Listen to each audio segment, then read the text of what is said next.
I onda gledate novinar na čega on piše. Moguće da je toliko bezobrazan da jednostavno da bi ocrnio nekoga izmišlja. Ali to se događa. Dakle, pratimo naoružavanje. Frenki Simatović, njegova uloga, to je poznato. Dakle, Borovo selo je eklatantan primjer toga, da tamo nije bilo slučajno. I sad ću nešto reći Kragu, pa šta god bude. Ko je odgovoran za to što su hrvatski policajci ušli u Borovo selo? Slušali smo prije godinu dana okrugli stol pripadnika specijalne jedinice policije u Vinkovcima, više od 100 pripadnika je bilo na tom okruglom stolu. Načelnik policijske uprave Vukovarske Tarašni Turudić vrlo jasno je rekao pred 100 ljudi, a to se onda poklopilo sa izlaganjima ljudi iz Osječke specijalne policije. Odgovarali smo ga, rekli smo mu da je to zasjeda, da mora biti oprezan, a on je nas prozvao kukavicama i insistirao je da uđemo u Borovo selo i da to riješimo. Josip Rajko Kiro. I kad smo ušli u Borovo selo, kad smo upali u zasjedu, kad smo tražili pomoć Osječke policije, on je rekao, ne razumijete vi visoku politiku. I ja sam mu rekao, kaže, citiram gospodina Turudića, imam 6 svjedoka oko sebe, ako preživimo, ubićemo. Jer su oko nas ljudi ginuli, bili masakrirani, a on je nama filozofirao o nečem trećem. I bio sam u Osijeku sada, nedavno, na nekom, razgovarao s ljudima koji su tamo bili bliski. Priča je nešto drugačija od onoga što se prikazuje u medijima. Ponavljam, niko nema pravo, nikome presuditi suda, ali hoću samo upozoriti na neke kontekste u kojima se nešto događa. Ništa ne tvrdim, ništa ne mogu zaključiti, samo prenosim ono što je javno rečeno, što čovjek je spreman potvrditi sutra i na sudu. I to je javno rekao, snimljeno je, materijal je snimljen pred ljudima koji su svi bili pripadnici specijalne policije. I sad, kad govorimo o tim dokazima, kad kaže Tadić, to nije stvar Srbije, ni Republika Srpska nije stvar Srbije. Mi smo jako ljuti, imali smo prije 10 dana, molili smo ljude iz Vojvodine, bivši predsjednik Demokratskog saveza Hrvata u Vojvodini, niko tamo više ne priča, molili smo ga da nam dođe u centar održati predavanje i jedan gospodin liječnik koji je protjeran iz Subotice, sat i po vremena za nas, djelatnike centra, za studente hrvatskih studija, Instituta za povijest i arhiva, vrlo dojmljivo, vrlo emotivno jedno predavanje od 90-ih, ali i danas kakva je situacija u vrijeme tog predsjednika Tadića i njegove stranke.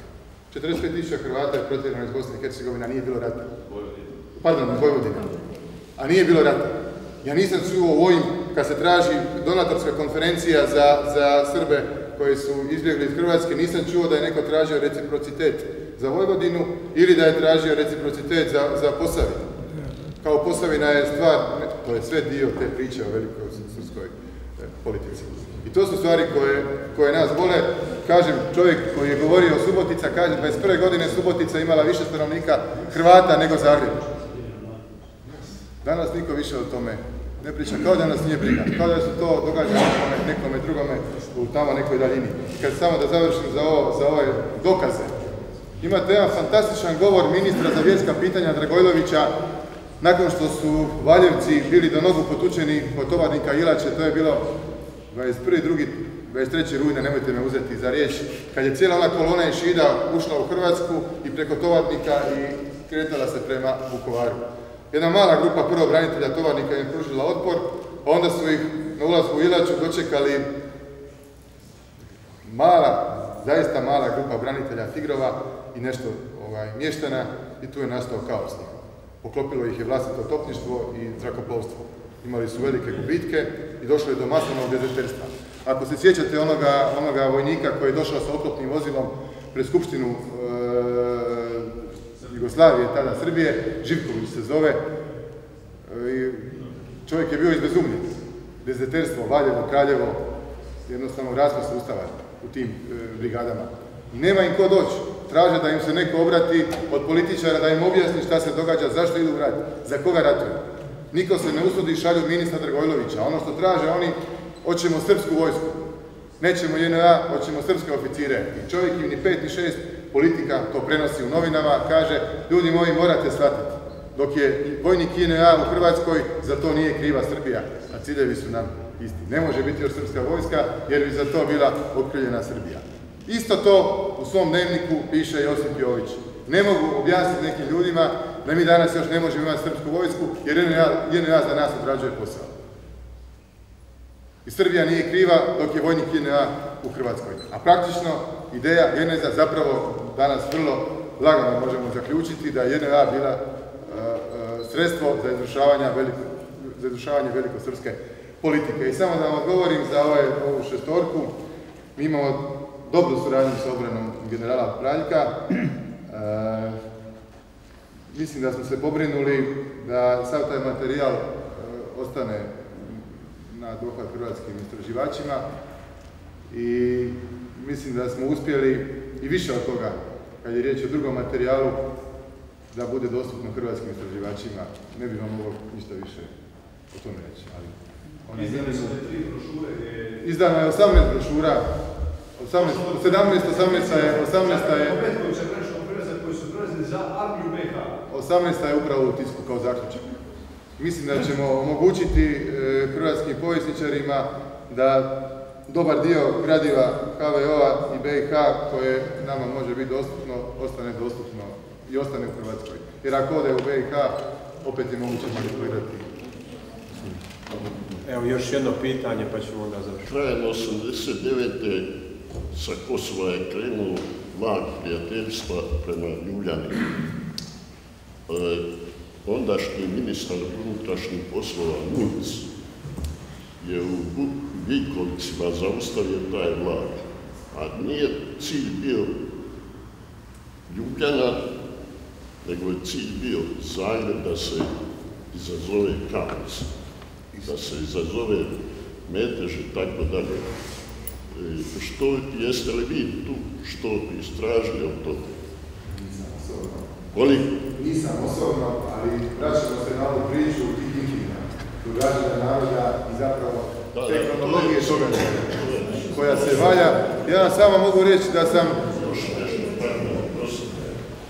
Isto tako, 1991. godine je bio formiran vlak prijateljstva iz Sarajeva prema Pločama. I naši ovdje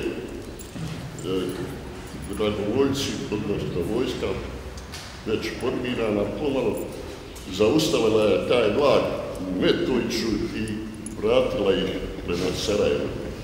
To je činjenica isto tako. U rujnu je to bilo 1991. godine.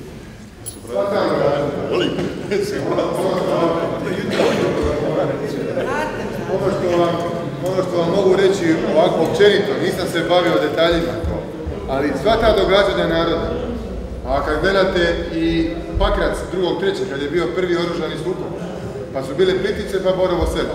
I ne samo Borovo selo, jer istoga dana je u zaleđu Zadra ubijen Franko Listica, još jedan hrvatski policajac. Dakle, 2. svibnja su ubijeno je 13 hrvatskih policajaca. Sva ta događanja i taj vlak i ovo što je prolazilo imali su jedan cilj, a to je da izazove nered, krvoproliće i odmazda. Ono što je, vidi se kroz dokumente i Josipa Jovića, Borisa Jovića, prostite, i ovoga nastojanje Kadijevića, da on spreman za to, da se izazove nešto što će biti povod da JNA uvede izvanredno stanje. Jer u tom slučaju je paralizirano sve. I da se smijeni jasno demokratski izabrana vlast. I zato imate Pakrac, jer nije li znakovito da vi imate 1.3. preuzimanje policijske postaje Pakrac od strane srpskih policajaca, drugoga dana ujutro ide intervencija snaga specijalne policije, a već tada u Beogradu imate naslove masakar u Pakracu, zaklan pravoslavni svećenik, odnosno pop i tako dalje. Znači, nastojalo se dobiti reakcija, na kraju krajeva i ovo što se dogodilo u Borovu selu, odmazda, ubojstva, da bi vojska imala povod za uvođenje izvanrednog stanja i to je ta priča kad govorimo o genezi. Ne može niko zaboraviti te mitinge i kako je sve krenulo. Ja sam prvi put u životu vidio četnika uživo, ne na televiziji, 9. srpnja 1989. godine išao sam noćnim vlakom za Knin, za Split, u Kninu se uvijek izađe ono ujutro malo pojest burek ili nešto. Ja sam izašao i vidio sam čovjeka sa bradom, sa kokardom, prodaje mošti, on je bio je miting tada na Kosovu polju.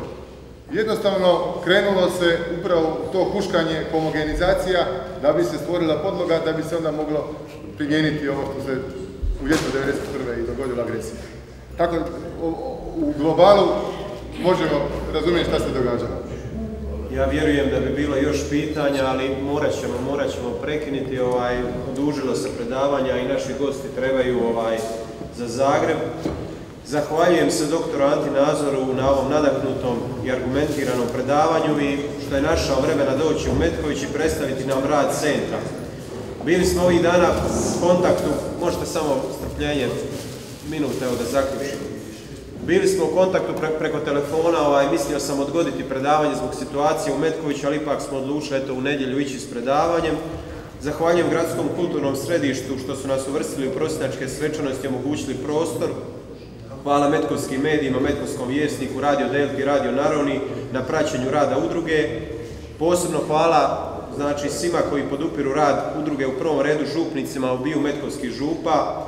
Veliko hvala fotostudiju Veraja koji snima sva naša predavanja, ali je zadužen za naš vizualni identitet i dizajn naših plakata.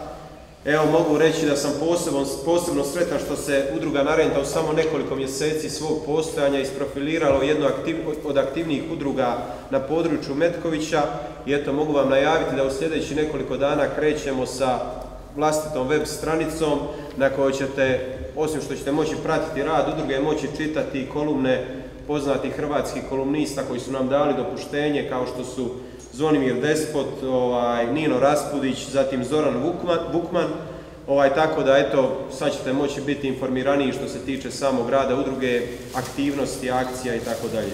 Hvala svima što ste prisustali ovom predavanju, želim vam svima ugodnu večer i nadam se da ćete i dalje pratiti naš rad.